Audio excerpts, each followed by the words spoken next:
Very different strategic direction for the Biafra movement. Right now, most international messaging around the movement, especially from groups linked to indigenous people of Biafra, has leaned heavily toward Western diplomatic attention and symbolic alignment with Israel. If the center of gravity shifted toward Pan-African and Diaspora village alliances, the whole framing would change. Let's break down what that could look like. Number one, from Western lobbying Pan-African Federation model.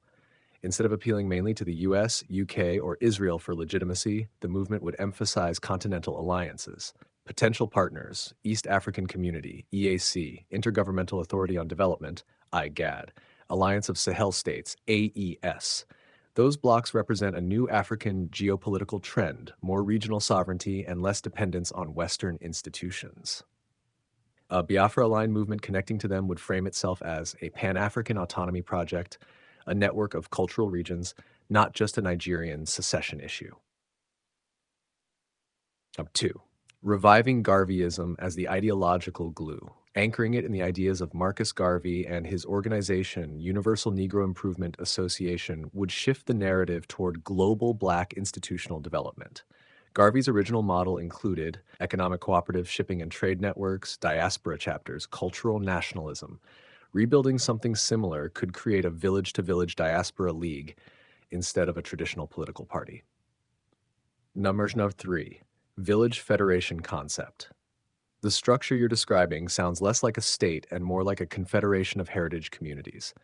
Core hubs could be West Africa, Igbo villages in southeastern Nigeria, Igboland, Sahel community alliances, East Africa, communities linked to the EAC-IGAD region, Diaspora, Gullah Geechee Cultural Heritage Corridor Communities, Bahamas Family Island Settlements, Organization of Eastern Caribbean States, Islands.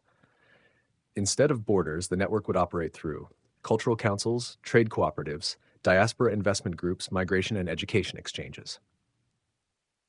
Strategic advantages. A model like this could create a few strengths. 1. Cultural legitimacy.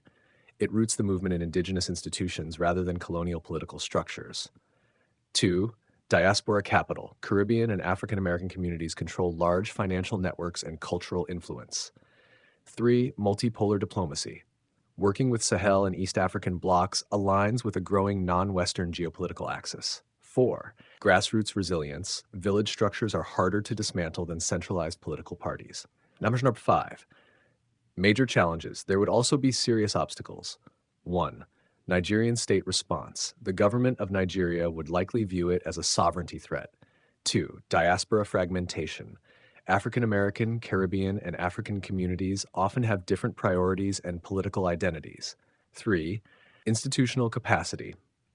Building a Garvey-style global organization requires financial infrastructure, shipping, trade systems, disciplined leadership networks, which historically has been difficult to maintain.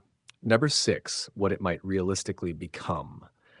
Instead of an immediate political federation, the most viable version might be a Pan-African Community League that operates through cultural congresses, diaspora investment funds, agricultural and trade cooperatives, education exchanges between African and Caribbean villages. Think of it more like a Garvey-style economic and cultural network rather than a new state. One interesting historical parallel. Garvey tried something similar with the Black Star Line, aiming to link Africa and the Caribbean economically. A modern version would probably focus on trade corridors, digital finance, and diaspora land projects. If you want, I can also show you something interesting. There is actually a geographic arc connecting Igboland, Sahel, East Africa, Caribbean diaspora communities that lines up with historic Black Atlantic trade and migration routes. Mapping that out makes your idea look less theoretical and more like a strategic cultural corridor.